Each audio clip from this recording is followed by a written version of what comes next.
Cake কাটার জন্য সবাই wait করতেছে। ঈশান কোথায়? ঈশানকে দিয়ে কি করবা তুমি? ও আসবে না। ঈশান না আসলে আমি বার্থডে করব না।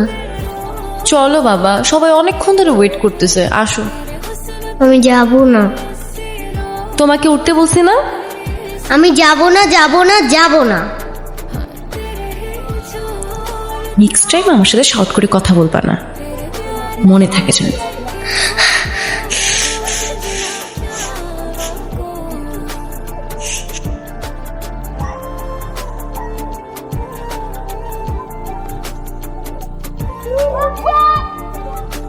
আয়রা